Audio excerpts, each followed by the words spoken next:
Bismillah. Assalamualaikum warahmatullahi wabarakatuh.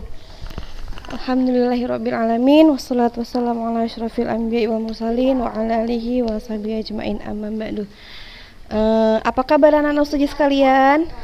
Semoga anak-anak ustazah semua dalam keadaan sehat walafiat sehingga bisa melaksanakan kegiatan hari ini, dan kita terus bersyukur kepada Allah Subhanahu wa taala karena kita masih diberikan kesehatan, nikmat kesehatan, nikmat iman, sehingga bisa melaksanakan kegiatan atau aktivitas sehari-hari seperti biasanya. Nah, untuk anak-anak ustazah kelas 7, selamat ya udah melaksanakan ujian pertengahan tengah semester, ya kan? Nah, untuk nilainya ustazah lihat banyak yang bagus ya. Kebanyakan nilainya bagus-bagus semua, ternyata nilainya bagus semua. Ustazah mengucapkan jazakumullahu khairan kepada anak ustazah yang sudah tekun dan sudah tertib mengumpulkan ataupun menyaksikan video serta mengumpulkan tugas-tugasnya tepat waktu. Tetap dipertahankan sikapnya itu karena kami melihat ketekunan kalian itu kami senang gitu ya, karena jadi kalau anak-anak ustazah semua semangat, kami juga semangat di sini memberikan atau menyiapkan materi untuk kalian. Nah, walaupun kita masih dalam keadaan pandemi seperti ini ya kan, masih sekolah di rumah, walaupun kita kepengen ya jumpa langsung, tapi keadaan lah yang membuat kita masih seperti ini. Nah, ustazah tetap memberikan semangat pada kalian dan kalian tetap menjaga semangat kalian ya nak. Nah, kita di 3 bulan terakhir, kita dari bulan Juli, Agustus dan September kita udah belajar 3 bab di kelas 7 ya kan nak. Nah, udah kita pelajari 3 bab di kelas 7. Nah, di kelas 7 ini nanti dia ada 6 bab yang akan kita pelajari, tapi kita udah belajar 3. Nah, selanjutnya yang keempat ini kita belajar tentang suhu dan perubahannya. Ya kan, kita belajar tentang suhu dan perubahannya. Yang pertama tadi yang dulu pertama udah tentang objek IPA dan pengamatan, pengukuran IPA, besaran pokok ya kan, udah kita pelajari. Kemudian kita udah juga belajar tentang klasifikasi makhluk hidup. Kita juga udah belajar tentang klasifikasi materi dan perubahannya. Nah, sedikit mengingatkan untuk anak-anak ustazah sekalian, banyak dia yang kurang teliti dalam membaca soal pada saat ujian pertengahan semester kemarin. Nah, pada soal yang pertama itu kan dia disuruh coba kamu sebutkan besaran pokok beserta dengan alat ukurnya, macam-macam besaran pokok beserta dengan alat ukurnya. Ustazah udah dijelaskan waktu itu kan tentang besaran pokok dan alat ukurnya. Nah, ada 7 besaran pokok nak, tapi sebagian besar memang udah buat ya alat ukurnya, tapi ada beberapa anak yang atau sebagian dari anak-anak ustazah yang belum membuatkan alat ukurnya. Jadi hanya membuat besaran pokoknya, simbolnya dan satuannya saja. Dia tidak membuat besaran alat ukurnya. Kemudian untuk soal yang nomor 2 itu kan kalian disuruh mengukur menggunakan alat ukur jangka sorong, mikrometer skrup dan neraca 3 lengan ya kan, atau neraca Ohaus. Nah, yang neraca Ohaus kebanyakan benar, tapi untuk yang mikrometer skrup dan jangka sorong masih banyak yang salah. Tapi gitu pun ada juga yang nilainya 100. Ada juga beberapa anak ustazah yang nilainya 100. Nanti kalian bisa lihat nilai kalian di rapot ya yang akan dibagikan. Nah, kemudian untuk yang soal nomor 3 ini dia sebenarnya mudah ya. Kalian cuma disuruh menyebutkan makhluk hidup yang ada di tabel tersebut, dia masuk ke dalam kelompok kingdom apa gitu ya kan, karena kingdom kan ada 5 kan, ada kingdom animalia, plantae, fungi, monera dan protista ya kan. Nah, kalian disajikan gambar, kemudian kalian disuruh untuk menentukan dia masuk ke dalam kingdom yang mana gitu ya kan. Nah, sebagian besar banyak yang benar untuk soal yang nomor 3. Nah, hari ini kita masuk ke tentang suhu dan perubahannya. Nah, di suhu dan perubahannya ini nanti kita akan mempelajari perubahan suhu ya kan. Nah, jadi ada hitung-hitungannya ya nak. Jadi ini masuk ke dalam pelajaran fisika seperti yang udah ustazah jelaskan di awal-awal. IPA terpadu di kelas 7 kita akan belajar tentang fisika, kimia, biologi, ya kan? Fisika, kimia, biologi. Jadi waktu yang bab 1 itu dia fisika, bab 2 itu biologi, bab 3 itu kimia, ya kan? Yang udah kita pelajari kan? Bab 1 fisika, bab 2 biologi, bab 3 tentang kimia. Nah, yang keempat ini tentang fisika, Nak. Tentang fisika, yaitu tentang suhu dan perubahannya. Nah, sudah siap anak-anak untuk memulai pelajaran kita tentang suhu dan perubahannya? Nah, ini sepertinya udah pernah juga dipelajari waktu SD, ya kan? Suhu dan perubahannya ini udah pernah dipelajari waktu SD. Hanya saja kita akan mengulang kembali dan akan ada beberapa pembahasan yang baru yang akan kalian pelajari, ya kan, Nak? Nah,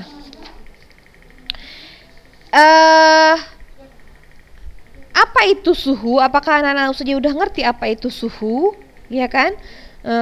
Kayak sekarang ini di zaman masa pandemi ini, suhu itu trending topik ya, kan, karena kan harus mengikuti protokol kesehatan, ya kan. Seseorang dikatakan sehat jika suhu tubuhnya misalnya di bawah 36,5 gitu kan, atau di bawah 37, di bawah suhu 37 derajat Celcius.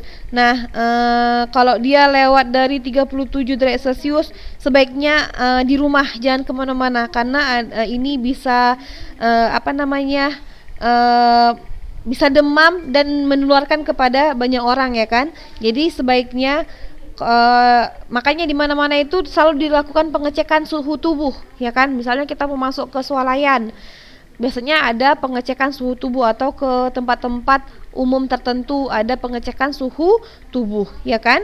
Nah, berapakah suhu kita itu kan dicek, ya kan. Nah, kalau kita lah kalau misalnya usia tanya sama kalian, pada suhu berapa misalnya dikatakan orang itu mengalami sakit demam, pada suhu berapa, Nak? Suhu 38 derajat di atas 37 derajat Celcius, maka seseorang sudah dikatakan demam. Makanya kalau dia dicek suhunya di atas 37, maka sebaiknya tidak pergi ke tempat-tempat yang ramai. Dia sebaiknya mengisolasi dirinya di rumah, ya kan. Kemudian pernah lihat air panas gak? Air panas yang baru mendidih gitu kan. Air panas baru mendidih itu berapa kira-kira suhunya ya? Ada yang tahu nggak, Nak? Air mendidih itu pada suhu berapa? Ada yang tahu, Nak? Air dikatakan mendidih pada suhu 100 derajat Celcius. Nah,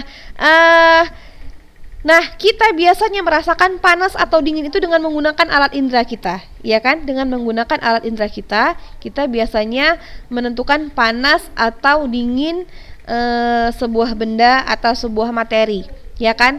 Nah, coba sekarang kamu pegang jidatmu coba. Panas atau dingin? Atau hangat? Hangat ya. Kalau panas udah demam ya. Kalau dingin bisa juga harus diperiksa ya. Karena suhu normal tubuh manusia itu di antara 35 sampai 36 derajat Celcius. Nah, kita punya indera perasa, yaitu kulit, yang digunakan sebagai perasa panas atau dingin suatu benda atau suatu materi. Nah, tetapi kulit atau indera perasa kita ini, dia hanya menentukan panas dingin aja, tapi tidak bisa menentukan berapa ukuran dari suhu tersebut, ya kan? Nah, sebelum masuk ke situ dulu, apa itu suhu? Suhu adalah tingkat derajat panas atau dingin suatu benda. Suhu adalah ukuran derajat panas atau dingin suatu benda. Benda yang panas mempunyai derajat panas yang tinggi, sedangkan lebih tinggi daripada benda yang dingin. Nah, kalau misalnya kita menggunakan alat indera sebagai pengukur suhu, maka ini tidak bisa diandalkan, ya kan. Misalnya aja, kamu pegang keningmu, kamu pegang kening adikmu atau kening kakakmu, sama nggak suhunya? Nggak tahu kita kan, kita cuma taunya oh hangat gitu kan. Nggak tahu kita apakah suhu kita lebih tinggi apa suhu kakak kita atau abang kita atau adik kita lebih tinggi kan, nggak tahu kita kan. Maka alat indera perasa ini ya kan? Tidak bisa digunakan sebagai alat ukur yang yang pasti untuk mengukur suhu benda tertentu. Nggak bisa. Jadi kita harus menggunakan alat yang digunakan untuk mengukur suhu. Apa itu alat yang digunakan untuk mengukur suhu, Nak? Nih seperti yang udah jelaskan pada materi besaran itu kan. Nah, pada materi besaran itu kalau alat mengukur suhu adalah termometer, ya kan? Termometer. Jadi, apa tadi suhu? Masih ingat? Catat tuh suhu. Suhu adalah ukuran derajat panas atau dingin suatu benda. Itu disebut dengan suhu. Alat untuk mengukur suhu yaitu termometer. Nah, alat untuk mengukur suhu adalah termometer. Nah, termometer ini ada jenis-jenisnya, Nak. Jenis-jenis termometer. Jenis-jenis termometer itu ada 1, 2, 3, 4, 5. Ini adalah jenis-jenis termometer. Yang pertama namanya adalah termometer zat cair. Ini bentuknya ya. Namanya termometer zat cair. Termometer zat cair. Secara umum, benda-benda di alam akan mengalami yang namanya pemuaian. Apa itu pemuaian, Nak? Pemuaian itu adalah ukurannya bertambah besar atau bertambah. Ukurannya bertambah jika suhunya naik. Kalau misalnya sesuatu dipanaskan, biasanya dia akan mengalami pemuaian atau perubahan ukuran, ya kan? Nah, kenyataan ini dimanfaatkan untuk membuat termometer dari zat cair. Nah, cairannya terletak pada tabung kapiler dari pipa kaca di sini. Ini cairannya ya, Nak. Ini namanya cairannya. Nah, zat cair yang digunakan biasanya atau umumnya adalah raksa. Raksa atau alkohol jenis tertentu. Ini di sini nih yang merah ini adalah cairan. Ya kan? Raksa ini dia memiliki keistimewaan yaitu warnanya mengkilat dan cepat bereaksi terhadap perubahan suhu. Selain itu, raksa bisa membeku pada suhu yang rendah atau di bawah minus 38 derajat Celcius dan mendidih pada suhu yang tinggi yaitu lebih dari 350 derajat Celcius sehingga dapat mengukur suhu pada rentang suhu yang lebar. Namun, raksa sangat beracun sehingga berbahaya jika termometernya pecah. Jika ini pecah, maka bisa berbahaya. Kenapa? Karena raksa itu dia bersifat beracun, ya kan? Nah, jadi di dalamnya ini yang merah ini, ini adalah air raksa. Nah, ketika dia dimasukkan ke tempat yang panas atau didekatkan ke tempat yang panas, maka dia akan mengalami pemuaian. Dia akan naik ke atas. Nih raksa ini akan naik ke atas. Nah, dia akan menunjukkan suhu tertentu. Nah, biasanya ya termometer zat cair ini digunakan untuk mengukur untuk mengukur bahan-bahan yang dia digunakan di praktik laboratorium. Di laboratorium ya, misalnya digunakan ya, ini makanya dibilang dia termometer lab biasanya. Nah, ini adalah termometer zat cair. Kemudian ada juga namanya termometer zat padat. Nah, ini namanya termometer zat padat. Selanjutnya ada namanya termometer kristal cair. Ini dia bentuknya ini seperti ini, namanya termometer kristal cair. Nah, terdapat kristal cair yang warnanya dapat berubah jika di sini nih dalam sini ya kan, yang warnanya dapat berubah jika suhunya berubah. Kristal ini dikemas dalam plastik yang tipis, kemudian digunakan untuk mengukur suhu tubuh. Bisa juga untuk mengukur suhu akuarium dan sebagainya. Ini namanya termometer kristal cair. Kemudian ada namanya termometer gas. Ini seperti ini ya, namanya termometer gas. Selanjutnya ada termometer digital. Termometer digital ini kenapa dibilang digital? Karena dia nggak pakai jarum, dia langsung menunjukkan angkanya. Ada angkanya langsung di sini kan? Nampak dia langsung di sini angkanya. Nah, ini disebut dengan termometer digital. Nah, biasanya digunakan untuk mengukur suhu tubuh dari manusia. Tetapi sekarang ini udah canggih. Ada juga namanya termogan ya kan? Termogan itu adalah alat yang digunakan untuk mengukur suhu suatu benda dengan cara menembakkannya kan. Nah, maka dibilang gun. Gun itu kan kayak senapan sebenarnya gun kan. Nah, maka dibilang termogun. Ini adalah jenis-jenis dari termometer ya. Jenis-jenis dari termometer. Ada berapa, Nak? Ada 5. Termometer zat cair, termometer zat padat, termometer kristal cair, termometer gas, dan termometer digital. Nah, pada termometer ada skala-skala tertentu. Jadi, kalau tadi saya tanya, berapa suhu tubuh manusia yang sehat? Berapa tadi suhu tubuhnya, Nak? Di bawah 37 derajat Celcius ya kan.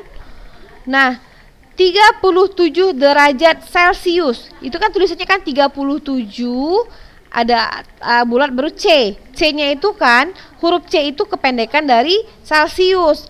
Nah, salah satu contoh satuan suhu atau skala suhu yang saat ini sering digunakan yang kita kenal disebut dengan Celcius. Jadi dia ada beberapa macam ya skala suhu pada termometer. Ada beberapa macam skala suhunya. Ada apa aja? Ada Reaumur, ada Celsius, ada Fahrenheit, dan ada Kelvin. Ini namanya adalah skala suhu. Skala suhu atau skala termometer. Ada berapa tadi skala termometer, Nak? Ada 4. Ada namanya skala Reaumur, ada namanya skala Celsius, ada namanya skala Fahrenheit, dan Kelvin. Ini adalah berbagai macam dari skala termometer.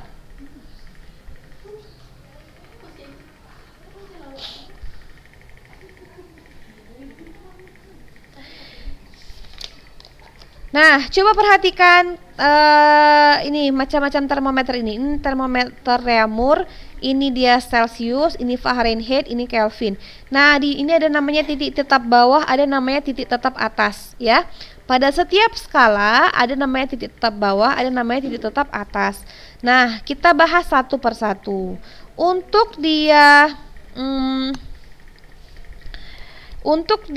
Reaumur, untuk skala Reaumur, ya kan? Sebelumnya saya tanya dulu. Besaran pokok itu suhu kan termasuk ke dalam besaran pokok. Apa satuan dari suhu, Nak? Coba masih ingat nggak? Satuan dari suhu apa? Satuan internasional dari suhu adalah Kelvin. Adalah Kelvin. Nah, skala Kelvin ini dia menggunakan nol mutlak dan dia tidak menggunakan derajat. Pada suhu 0 Kelvin tidak ada energi panas yang dimiliki benda. Nah, perbedaan antara skala itu adalah angka pada titik tetap bawah dan titik tetap atas pada skala termometer tertentu seperti gambar ini. Ini ada namanya titik tetap bawah, ini ada namanya titik tetap atas. Ya kan? Titik tetap bawah, ada titik tetap atas. Ya kan?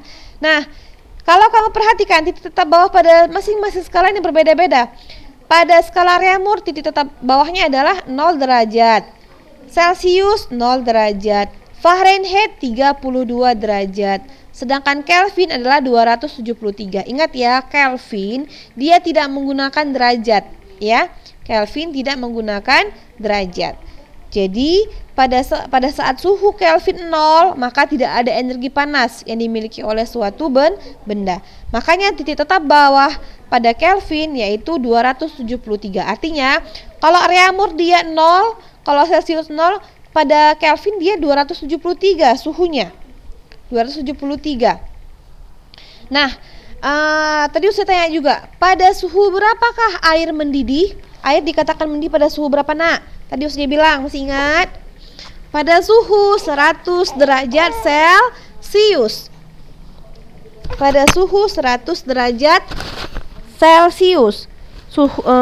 Jadi kalau misalnya air dikatakan mendidih pada suhu 100 derajat Celsius. Coba perhatikan gambar skala termometer berikut ini. Pada Celsius, afwan ya. Oh ya sayang, bentar. Oh, anak mama. Sini.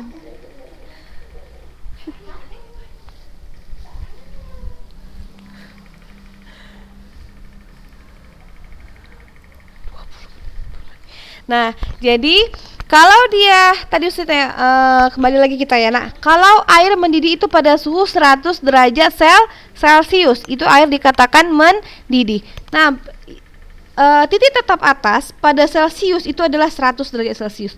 Pada Celcius dia 100 derajat Celcius. Berarti kalau diukur dalam reamur, dia suhunya 80 derajat Celcius. Ini adalah titik tetap atasnya. Pada suhu seginilah air mendidih. Kalau pada reamur dia 80 derajat reamur. Kalau pada Fahrenheit dia 212 derajat Fahrenheit. Kalau pada Kelvin 373. Nah, jadi perhatikan ya. Kalau dia di masing-masing skala termometer itu dia ada namanya titik tetap bawah, ada namanya titik tetap atas. Titik tetap bawah itu adalah titik pada suhu tersebutlah air biasa bisa berubah menjadi es, bisa kan, bisa berubah menjadi es. Kemudian atau mencair, es bisa mencair pada suhu 0 derajat Celcius. Kemudian mendidihnya pada suhu 100 derajat Celcius gitu kan. Ini namanya titik tetap atas. Nah, berdasarkan dari perbedaan titik tetap bawah dan atas ini, maka didapatlah perbandingan skala suhu. Perbandingan skala suhu. Nah, ini namanya Celcius, reamur, dan Fahrenheit. Nah, ini Ustazah akan jelaskan pada pertemuan minggu depan. Ini ya, pada pertemuan minggu depan Ustazah akan jelaskan mengenai macam-macam dari ini cara menghitungnya. Tapi Ustazah hanya menjelaskan secara teori saja ya nak. Ini Ustazah akan jelaskan secara teori saja. Minggu depan Ustazah akan jelaskan dengan menggunakan contoh soal, atau Ustazah akan praktikkan langsung. Jadi perhatikan dulu yang ini ya. Pada Celcius ya kan, ini Celcius. Misalnya kalau kita karena tadi kita udah tahu perbandingan atau titik tetap bawah dan atas masing-masing skala, maka kita bisa mengkonversikan atau merubah skala suhu dari reamur, bisa kita rubah ke Celcius. Dari Celcius bisa kita rubah ke Fahrenheit, atau Fahrenheit bisa rubah ke Kelvin, atau sebaliknya. Dari Kelvin kita bisa rubah ke Celcius. Dari Fahrenheit bisa kita rubah ke reamur. Dari Celcius bisa juga kita rubah ke reamur. Jadi bagaimana cara mengubahnya? Cara mengubahnya adalah dengan menggunakan rumus ini. Nah, karena kita udah membahas tentang kita udah memperhatikan titik tetap bawah ya kan, yang dibandingkan mulai dari 0 semua ya kan. Ini tadi tetap bawah 0, 0 dan 32, maka dapatlah perbandingan skala suhu. Perbandingan skala suhu untuk Celcius, reamur, dan Fahrenheit. Kalau Celcius dia skala suhunya adalah 5. Celcius skala suhunya adalah 5. Reamur skala suhunya adalah 4. Sedangkan Fahrenheit skala suhunya perbandingan skala suhunya adalah 9. Ya, ingat, Celcius 5, reamur 4, Fahrenheit 9. Ini dari mana? Dari dari perubahan ini titik atasnya ini ya. Dari sini nanti Ustazah akan jelaskan minggu depan secara lebih terinci. Jadi perhatikan aja dulu. Jadi kalau kita mau menandai berapakah perbandingan skala Celcius, kalau skala Celcius dia perbandingannya skalanya adalah skala suhunya 5, reamur tadi berapa? 4, Fahrenheit 9. Ulang sekali lagi. Celcius 5, reamur 4, Fahrenheit 9. Dah, Celcius 5, reamur 4, Fahrenheit 9. Ya. Jadi bisa kita merubah dari Celcius ke reamur, atau Celcius ke Fahrenheit, atau kita rubah dari reamur ke Celcius, atau reamur ke Fahrenheit, atau dari Fahrenheit ke Celcius ataupun Fahrenheit ke reamur dengan menggunakan perbandingan skala suhu. Ingat tadi kalau dia Celcius berapa? Ingat ayo. Celcius berapa nak? Celcius 5, Fahrenheit reamur 4, Fahrenheit 9.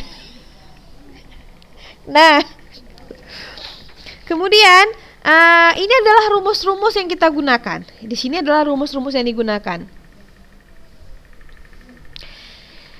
Misalnya nih, kita merubah dari Celsius, kita rubah ke reamur. Nih ya, dari Celsius kita rubah ke reamur. Maka pakai rumus 5/4 derajat reamur. Jadi misalnya 5/4 derajat reamur Celsius. Ini dari reamur ke Celsius ya. Afwan, ini dari reamur ke Celsius. Nanti ada rumusnya, Ustazah akan jelaskan minggu depan lebih terinci, jadi kalian lebih paham. Jadi perhatikan aja dulu ini, biar lebih paham dulu. Perhatikan dulu ini. Kalau memang nggak paham, nanti insya Allah minggu depan Ustazah jelaskan lebih detail lagi, ya. Untuk Celsius ini, misalnya dari reamur dirubah ke Celsius, dari reamur dirubah ke Celsius. Nih ya, yang ini di reamur, ini Celsius. Cara merubahnya adalah 5/4 derajat reamur. Contoh, mau merubah 40 derajat reamur berapa derajat Celsius misalnya kan? 40 derajat reamur berapa derajat Celsius? Rumusnya tadi 5/4. Nah, reamurnya berapa tadi? 40. Buat di sini 40. 5/4 dikali 40 gitu ya. Nanti baru kita hitung, barulah dia dapat nanti berapa Celsius. Sedangkan kalau misalnya merubah dari Fahrenheit ke Celsius, Fahrenheit ke Celsius, rumusnya apa? Ini kenapa 5/4 saja? Dari mana nih 5/4 yang reamur ini dulu ya? Balik dulu ke sini ya. Kenapa ini 5/4? Karena nanti dia gini. Rumusnya gini. Perbandingan yang ditanya per perbandingan yang diketahui dikali dengan suhu yang diketahui. Suhu yang diketahui tadi 40. Terus habis itu perbandingan suhu yang diketahui reamur berapa perbandingannya tadi? 4. Reamur perbandingannya 4, maka buat 4 di bawah. Apa yang ditanya? Celsius. Maka buat Celsiusnya di atas. Berarti rumusnya perbandingan yang ditanya per perbandingan yang diketahui dikali dengan suhu yang diketahui. Jadi 5/4. 5 yang ditanyakan Celsius. Berapa perbandingan derajat Celsius, nak? 5. Buat dulu 5 per berapa perbandingan suhu dari reamur yang diketahui? 4. Buat 5/4. Berapa suhu yang diketahui? 40. Berarti buat 5/4 dikali 40. Barulah kita kalikan. Baru kita kalikan, dapatlah dia hasilnya. Nah, kalau dia dari Fahrenheit ke Celsius juga kayak gitu. Suhu yang ditanya dibagi perbandingan suhu yang ditanya dibagi dengan perbandingan suhu yang diketahui dikali dengan, nah sebelumnya kalau dia dari Fahrenheit ke Celsius kita harus kurang dulu. Contohnya gini. Contohnya berapa ya? 5, misalnya 50 derajat Fahrenheit berapa derajat Celsius? Ini bayangin aja dulu ya, minggu depan Ustazah praktekkan cara menghitungnya. Ini bayangin aja dulu. Nah, 50 derajat Fahrenheit berapa derajat Celsius? Kita kurangkan dulu dia dengan 32. Kenapa dikurang 32? Karena 32 adalah titik tetap bawah dari Fahrenheit. Nah, kalau dia diubah ke Celsius, Celsius itu kan 0 dia kan? Nah, kan nggak sama titik tetap bawahnya, maka dia harus dikurang 32. Nah, harus dikurang 32. Berbeda dia kalau misalnya kita mau merubah dari Celsius ke Fahrenheit. Kalau kita rubah dari Celsius ke Fahrenheit, maka harus kita tambah. Kita tambah 32. Tapi kalau dia dari Fahrenheit ke salah satu dari perbandingan skalanya, maka harus dikurang 32. Gitu ya, nak. Nah, berarti 5/9 buat dulu di sini. Tadi berapa? 50. Buat 50 dikurang 32. Kita kurangkan dulu 50 kurang 32. Berapa 50 dikurang 32, nak? 18 misalnya kan. Nah, habis itu baru kita kalikan dengan 5, baru kita bagi dengan 9. Dapatlah dia berapa suhu Celsiusnya. Begitu seterusnya untuk reamur dan Fahrenheit. Nah, jadi minggu depan kita udah belajar hitungan. Siapkan minggu depan sele-selenya ya, nak. Nanti ketika Ustazah jelaskan, kamu juga punya sele-sele, kamu ikutin. Kalau kamu nggak ngerti, kamu boleh tanya. Jadi minggu ini kita cuma sampai sini aja dulu pembahasannya. Minggu depan kita lanjutkan dengan contoh soal dan praktiknya secara langsung, dan Ustazah akan jelaskan lebih detail tentang konversi suhu ini, ya. Itu aja dulu yang bisa Ustazah sampaikan hari ini. Lebih dan kurang Ustazah mohon maaf. Tetap menjaga semangat dan tetap terus mengikuti kegiatan sekolah seperti biasanya. Dan minggu ini kita nggak ada tugas ya. Walaupun nggak ada tugas, tetap ditonton videonya, oke? Nah, itu aja ya nak. Kita tutup pertemuan kita ini dengan membaca doa kafaratul majelis. Subhanakallahumma wa bihamdika asyhadu alla ilaha illa anta astaghfiruka wa atubu ilaik. Assalamualaikum warahmatullahi wabarakatuh.